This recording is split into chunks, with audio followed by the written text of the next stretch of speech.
Welcome, everybody, to session one of the 5th annual Building Solutions High Performance Campus Retreat.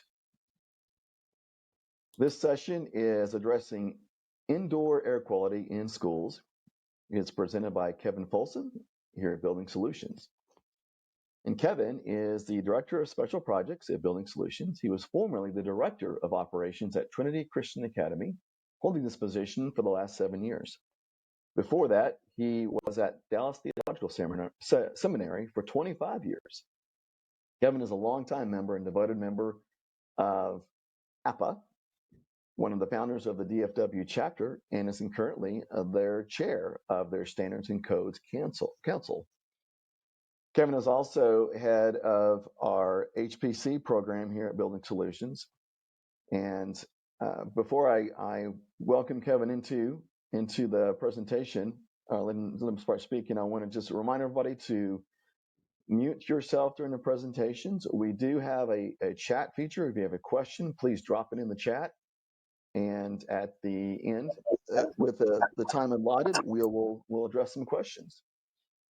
But for now, Kevin, appreciate you being a part of this retreat, and you are on. Great, thank you. Hello, everybody again. Can you hear me okay?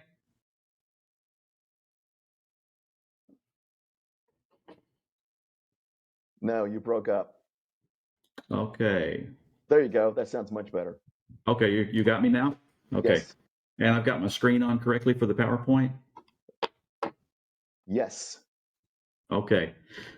Well, thank you, everybody, for joining this. As we have moved into COVID-19 this last year, a lot has changed in this particular industry. And I wanted to try to give you a refresh of the things that I've learned that are even new to me as I was a facilities manager. The whole world has changed in this particular area, and we've learned a lot about the needs of some things in this.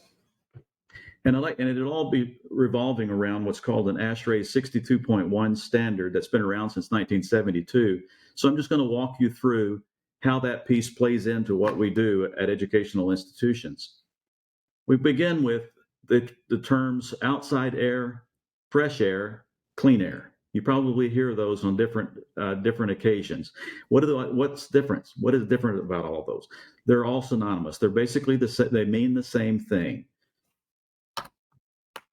There are two primary standards that affect this. You have ASHRAE, Association of, or Association, I've forgotten the acronym now, Refrigeration and Air Conditioning Engineering. And IECC, which is the International Energy Code Council, and they're both heading down the same path, but they have different goals and missions out in front of them. ASHRAE is a longtime group that has been around. We'll talk a little bit more about that, and then we'll also talk about why is outside air so important in our HVAC systems. Why is this not something that's been a big deal for us in the past? So these three terms generally mean the same thing within the HVAC system. They're about bringing in outside air into our facilities so that it has it's bringing in oxygen essentially into the building, because you have buildings that are populated. They are consuming the oxygen in a space. It never really goes to zero. People aren't going to die due to lack of oxygen, but it does have some effect on your cognitive ability, and it can have some allergy and toxins and things like that can cause problems and some illnesses. It's been scientifically proven that outside air is very important, and so that eventually they actually have made it where it's required by law to have. In these three terms, the one you'll hear the most commonly used is outside air, which is also expressed as OA. So you'll hear OA used a lot, and that's what this is specifically referring to, is OA. And clean air is the most recent term that I'm seeing used more often by ASHRAE and some of their recent standards. because that we're understanding more what that is about. It's about clean air within our facilities. And this is something that has been required by law for more than 30 years. But there are exceptions to that. There are times where facilities may struggle with bad outside air, and how do they bring that outside air in? For example, in California, they have these fires, and there's a lot of toxins in the air. They may have to restrict the amount of outside air they bring in temporarily. So we're not required by law that it has to be that way all the time, because we do need to make adjustments and flexibility and to work with that kind of thing. But we do have to be mindful of what that system does for our facilities. We have to have the ability to do those things, is what it amounts to. And that's why the governing groups don't really inspect that. And then, so we have one other piece in there that you might hear called economizer. How does an economizer have anything to do with outside air? In a lot of areas, it doesn't work very well here in the South because we have so much humidity. But during the cooler months, instead of running air conditioning, or we use air conditioning year round here in the South, and in the cooler months, if the humidity is right, they can open these outside air dampers essentially to allow the outside air to be used for cooling instead of running the air conditioning. So it helps to run much more efficient. It requires a good deal of complexity and controls for it to be effective and manage the humidity, and having certain components in your HVAC systems to be able to offset the humidity and that kind of thing. So economizer is another term you'll hear in that genre of outside air. So let's talk a little bit about who is ASHRAE and IECC. We've all heard about ASHRAE a lot the last year or so. IECC is a group that has been popping their head up pretty quickly. They've been around since 2005. ASHRAE has been around since 1892. They are the most comprehensive and well-respected HVAC engineering and science in that particular area in the world, and is the most commonly used throughout the world. And as far as outside air, they have one standard that they published in 1972 called ASHRAE 62.1, and that is specifically relating to outside air and the maintenance of your HVAC systems. It's a very good publication for those of you that are engineering minds like myself. You'd probably enjoy reading the 134-page document, but for the rest of us, you wouldn't enjoy it too much. But it is very helpful for any facility manager to see that and use that as justification why you need the funds to maintain the facility, the HVAC systems that you do have. IECC doesn't deny the fact that we need outside air into that, but ASHRAE 62.1 does not help energy efficiency. It causes us to use more energy. So if you're bringing in outside air, for example, one facility that we just did an assessment on, they made some modifications and removed some of the outside air components, and then they put a new HVAC system in for the maximum efficiency. Problem is now they need to add outside air back into the facility, and they have roughly 200 tons worth of AC. We have to add, because of the outside air being brought into it, we have to add 30 tons of AC to cool that outside air coming in. So it doesn't really, it's an opposing issue to energy efficiency. So IECC is driven mostly by sustainability and climate change and energy in the form of energy efficiency. And so both of these groups are heading down the same path as far as climate change and sustainability. There's no doubt they both have those goals, but their pace is different. And sometimes the efficiency models are going to be a cost to us as customers. And in order to make those outside air systems efficiency, it requires a significant amount of controls to be able to add it to your HVAC system, and it can require what's called reheat systems, that you have air conditioning that's brought down much colder to take out humidity, but then it's too cold, and then it has to add heat back to it before it's delivered into the facility. which seems to be an inefficient type system as well. So it can be very complex. So those are the two groups that you'll hear most about. IECC, you probably haven't heard about yet, but you will.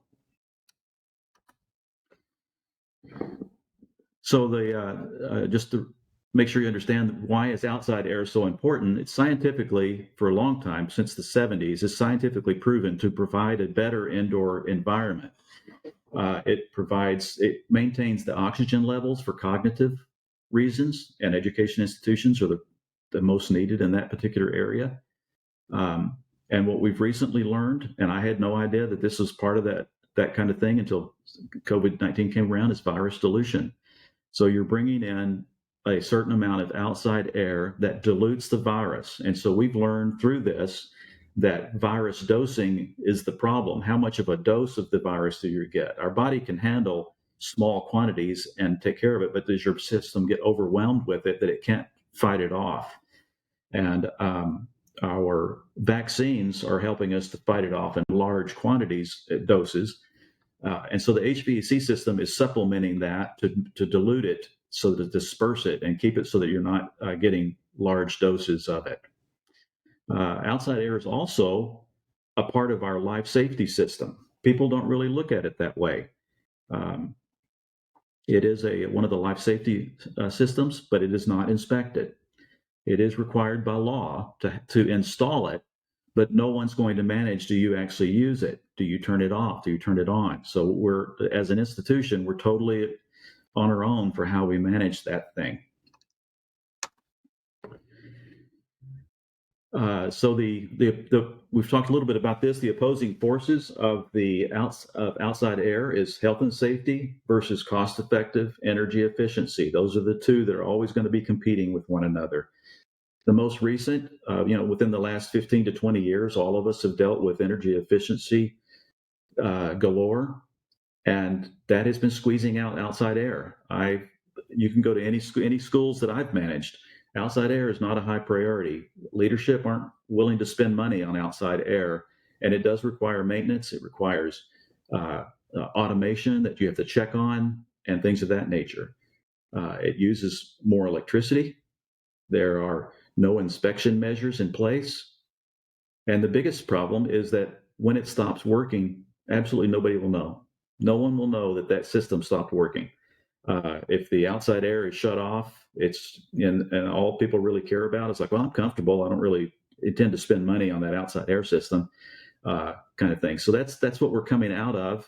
And now we have full awareness of, oh, wow, this really is a big deal. And we have to start getting those things back up and running and operational. The other major component is preventive maintenance. I have found in my experience, even with in-house staff, contracted, doesn't matter, preventive maintenance is one of the most difficult things there is to verify. You're very dependent on people who are actually doing the work to follow all the steps and to do that. It's very prone to human error. And if you don't have someone that is following behind them and inspecting that, then you don't really know that it's being performed properly. I have had where you have preventive maintenance contractors that go through the campus and they wash the coils and outside coils and things of that nature for all the preventive maintenance. And then a month or so, an AC system failed. And we're like, oh boy, we have to get someone to look at that. So in-house staff will go up there and check it out. And sure enough, it got missed. It was a unit that the contractor said they did the work to it, but just got missed. It's just a human error kind of thing. With the outside air systems, we really can't afford that. We have to have good, reliable systems for our preventive maintenance that's being performed. And we need to ensure that the outside air systems have the preventive maintenance that are being performed with them as well.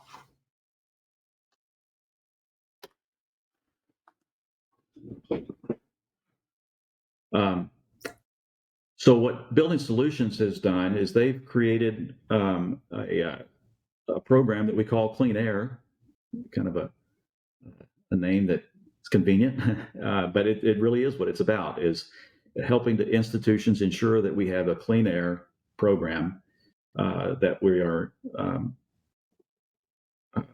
helping the schools be able to bring that up to speed. The challenge is all of us as institutions, you can even go back to the schools that I managed. I doubt that there are any school in the country that has insufficient outside air systems operating at least the way they were when they were first installed, and very few that are even up to the latest standard of 2019. So we have to have a way to begin addressing this. That you see the government bringing down a lot of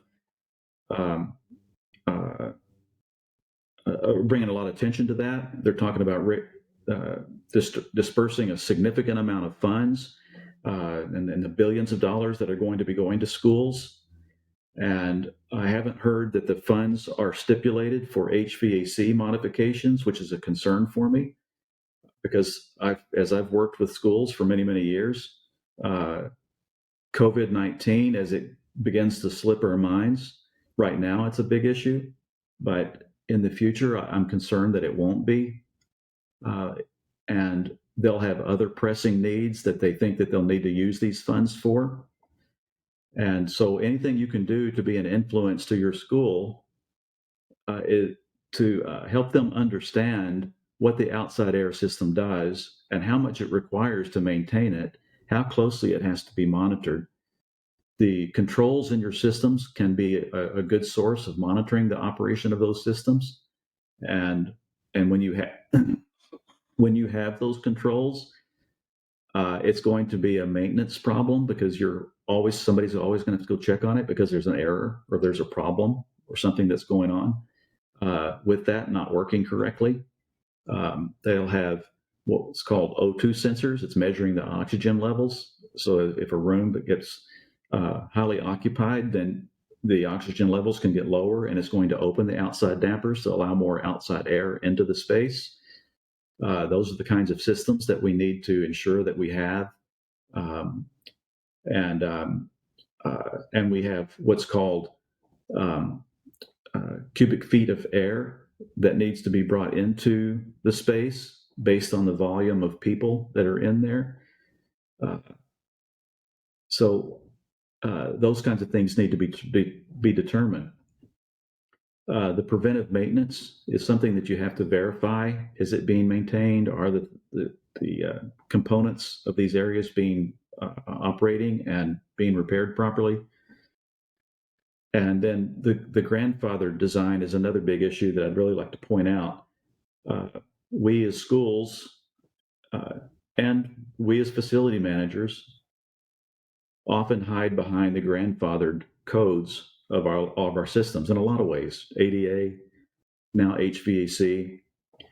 Grandfathered is not necessarily a good thing. Our institutions, code development is something that is a perfecting the built environment for humanity. It's something that we're learning year after year. It's not a system that's just in place and we just stick to that from now on. It's something that's changing for environmental stewardship, for human behavior, for as we see health and safety. And these codes are developed with science behind them, with engineering behind them, trial and error. And we shouldn't wait until the law requires us to change them, or we shouldn't wait to not modify a facility because we don't want to spend the money on these grandfathered situations. Those grandfathered situations need to change, and they need to move along with providing a good environment for our educational institutions. And so we'll think that well, we don't have the money to deal with the grandfathered design situations.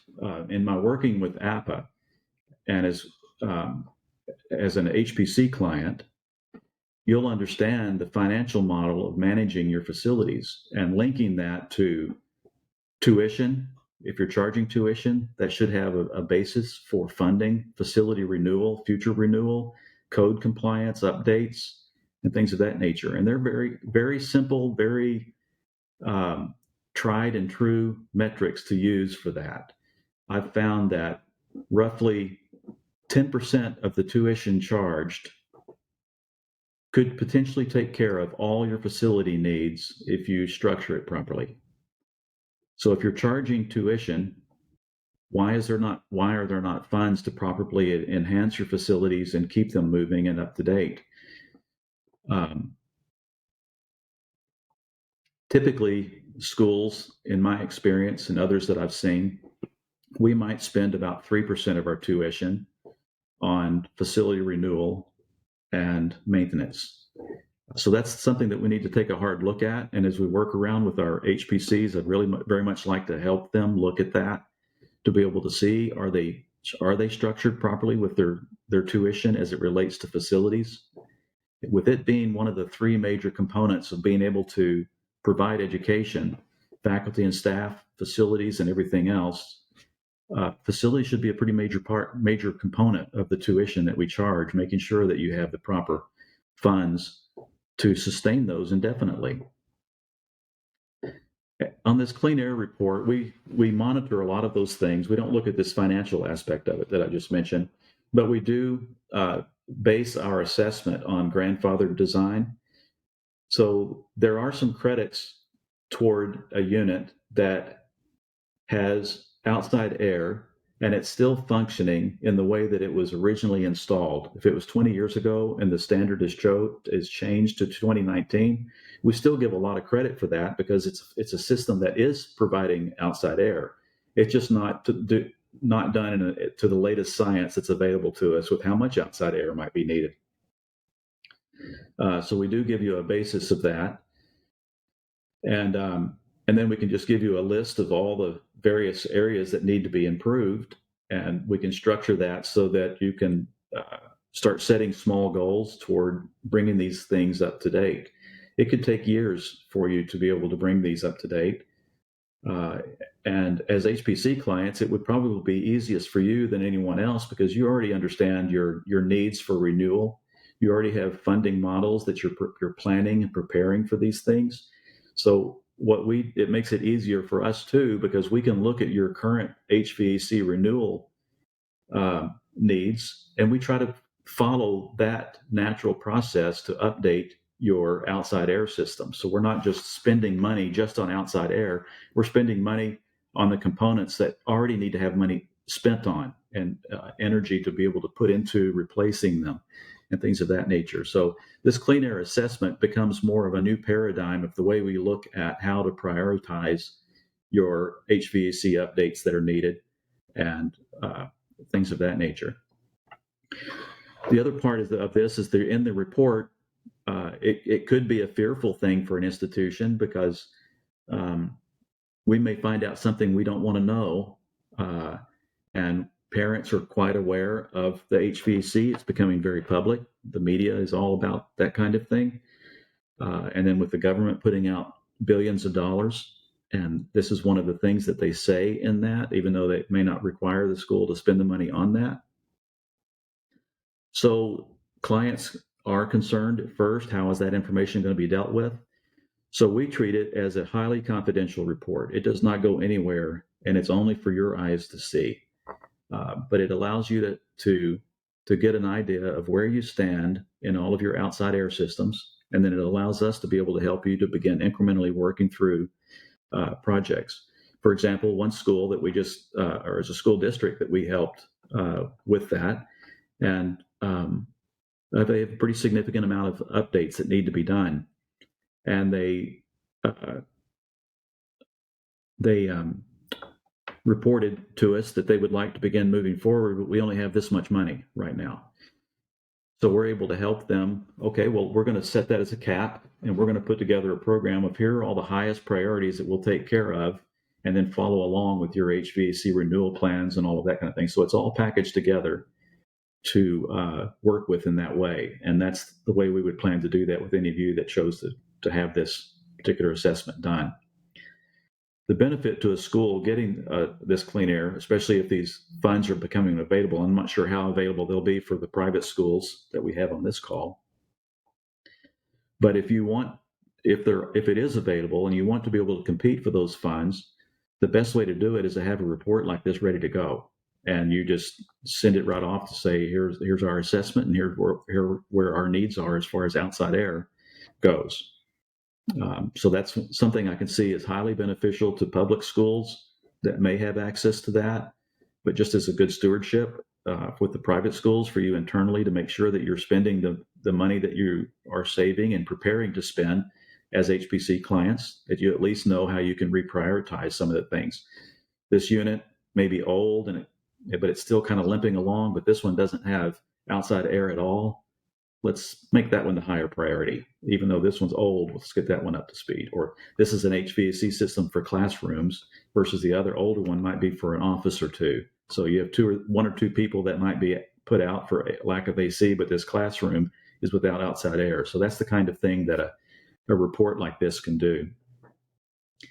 And then as the report is being put together, if there are simple maintenance issues, what I've done is I simply take the report and I send it directly to the maintenance staff so that they can begin addressing those things immediately.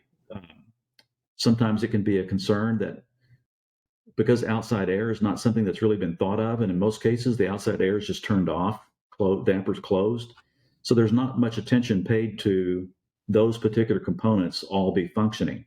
And as this report is being put together, we're beginning to identify those things. And sometimes they're real simple things. Just a guard is missing.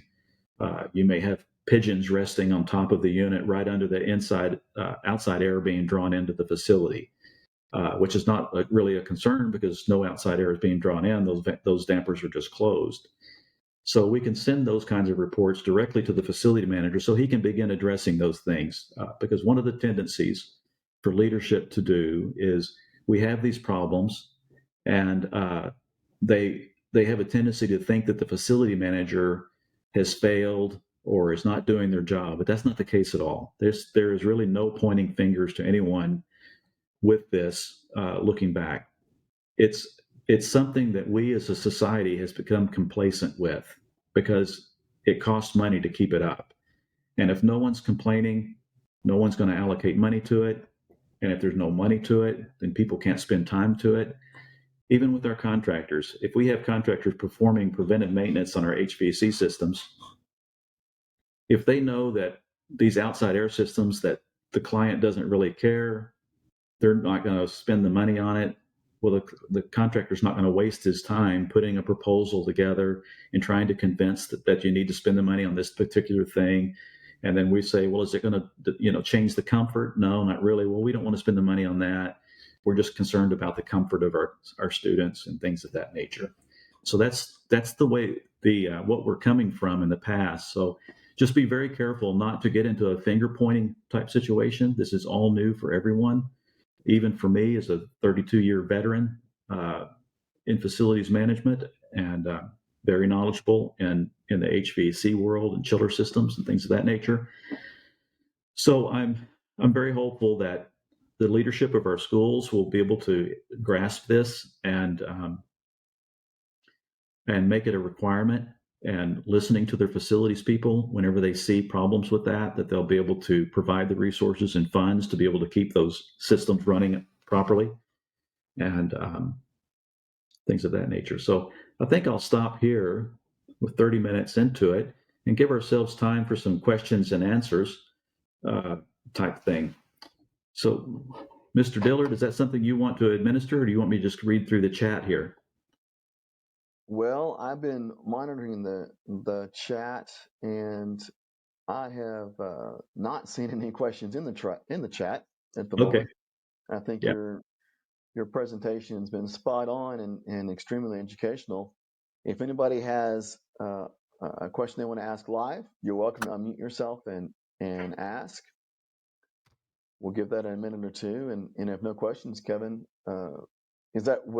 was that the end of your presentation? Do you have It is.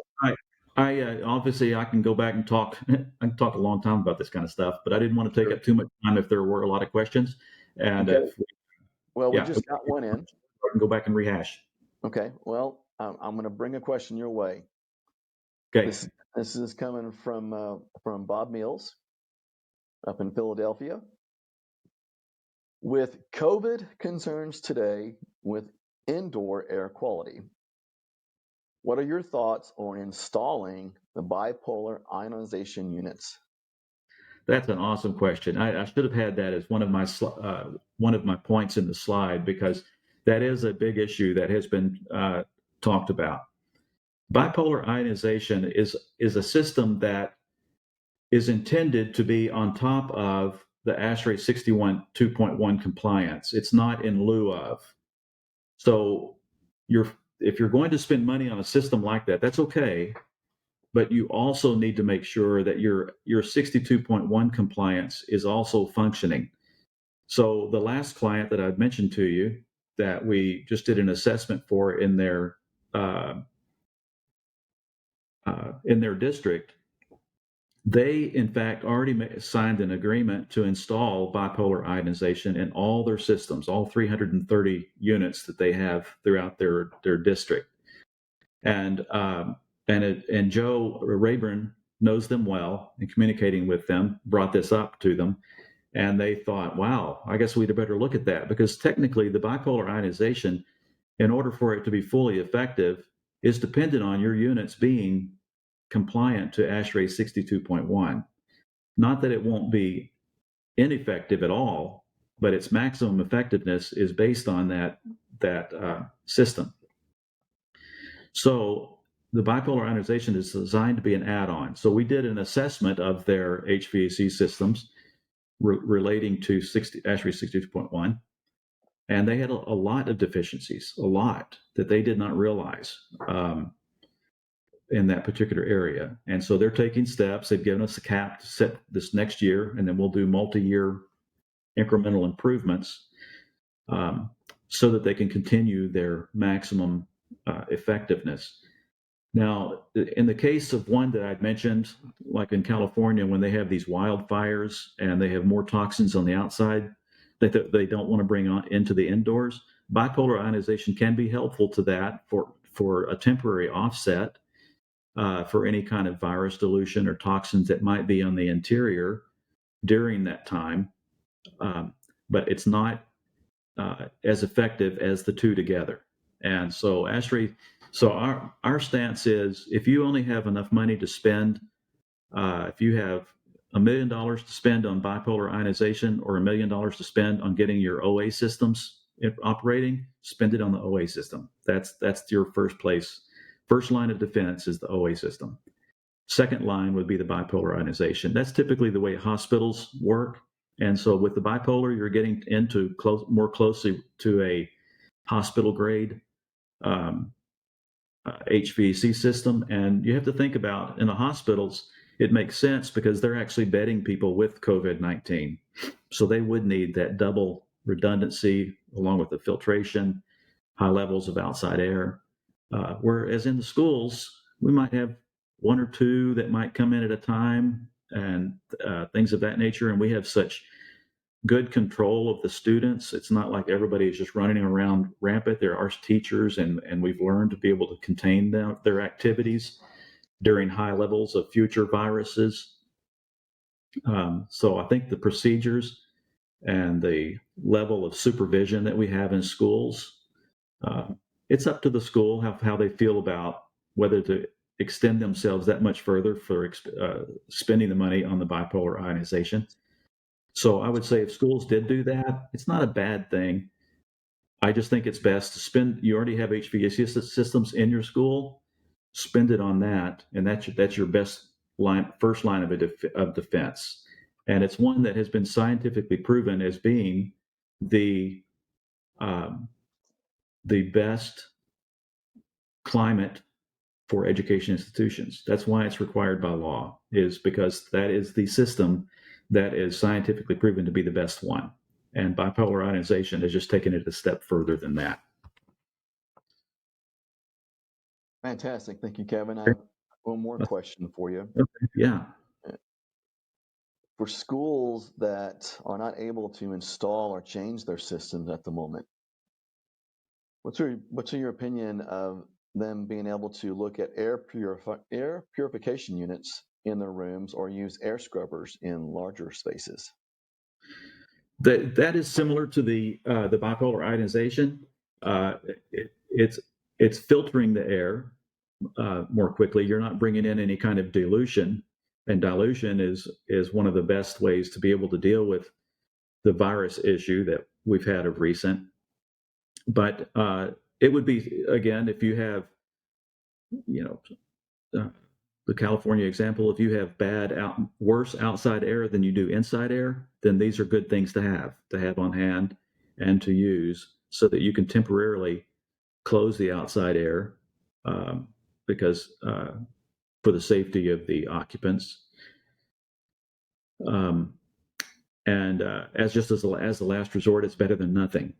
But I wouldn't use it as something as a primary. Again, I would spend money on your existing systems and getting those fixed and running properly before I would spend money on these added components, things of that nature.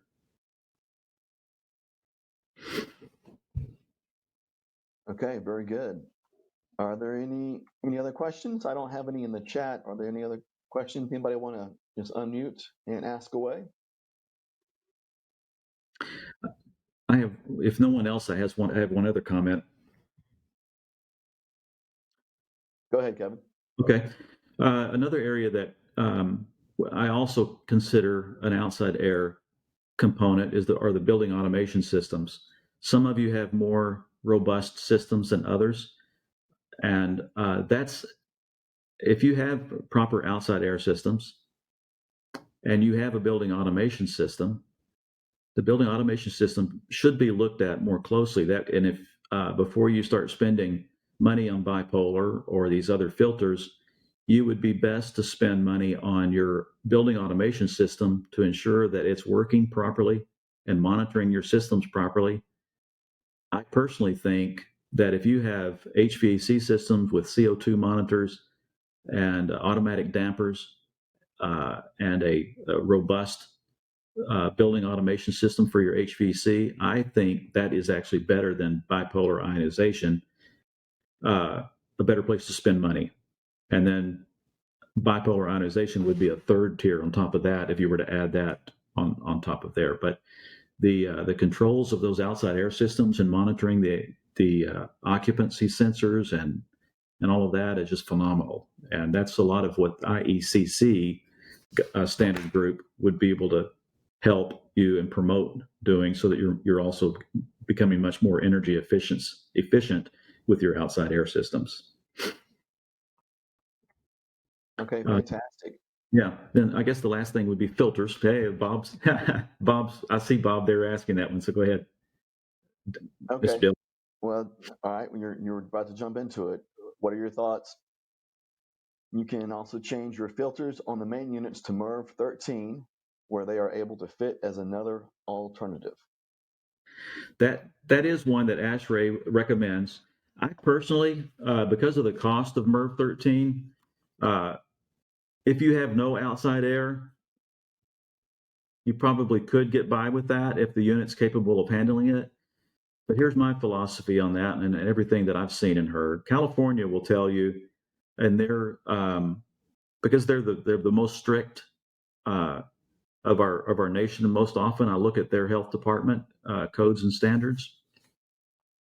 They'll tell you that the outside air system, ASHRAE 62.1, with a minimum of 8 MERV filter, and if you do not have that, then the likelihood of virus spread is 6 times higher without that. So they don't put a lot of emphasis in MERV 13. I know that's been a big push to do that. The problem is people have not been able to get MERV 13 filters and have been panicked about that. Again, my opinion and what I've seen about this is that I would rather have virus dilution, outside air, getting into the facility. And if you're using MERV 13, there's a potential that you're restricting that outside air, because the outside air comes in before the filter, and now you've restricted the airflow to some degree. So it's all about CFM, getting the air volume into your facilities, air changes, number of air changes based on the type of occupancies that you have. So I'm reluctant to restrict that airflow at all. And I've found that most cases, older units just do not have the level of CFM that is required in today's 2019 standard, which is a good bit higher. If you have a brand new system, less than 5 years old, yeah, it's probably good if it's worth the expense to you to add that added layer of filtration. And then I see Eric asked a question. Yeah.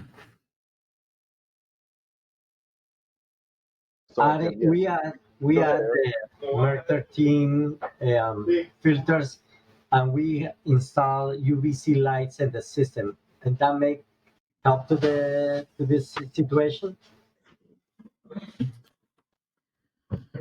Yes. Okay. I'll pick that, Bill. We have a question about MERV 13 and UVC lights. UVC lights is another item that people have been using.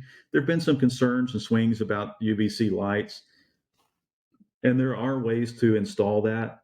If it's installed properly, it's safe. Another benefit to the bipolar ionization and the UVC light is it does in fact keep your coils cleaner on the interior. That's a proven fact, that it will keep the coils cleaner, and that is one of the components of ASHRAE 62.1 is keeping your coils clean so that you don't have mold and toxins and things like that building up on your coils. So the UVC lights will help with that.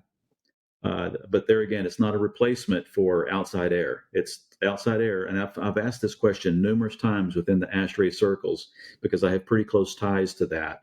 And if you ever ask them about any of these other added components, they'll always say that they're good, but it does not replace outside air. Outside air is still the first line of defense. And so if you use the added components, even the MERV 13s, they're great additions, and they're good temporary measures if you don't have sufficient outside air. But you really need to pursue getting the outside air operational. That is the best place to spend your money on that kind of thing. Thank you. And thank you, Eric, for asking the question. Thank you, Bob, for your contribution. If there are no other questions, we're going to wrap this presentation up. We have our next one coming up at 12. So in just about 15 minutes, I'm going to move over there and get our presenter ready. Kevin, if you'll go to your end slide, it has your contact information. You're right. There you go. For anyone who wants to ask Kevin a question directly, here's his information. Take a screenshot, or you're always to call us, or however you want to do it. But we're available to help answer your questions. And Kevin, really appreciate your presentation today. Thank you, everybody, for attending. And we'll see you in a few minutes over at session number 2 with Sherry Oppenhauser from Page. So thank you, everybody, for attending, and we'll see you soon.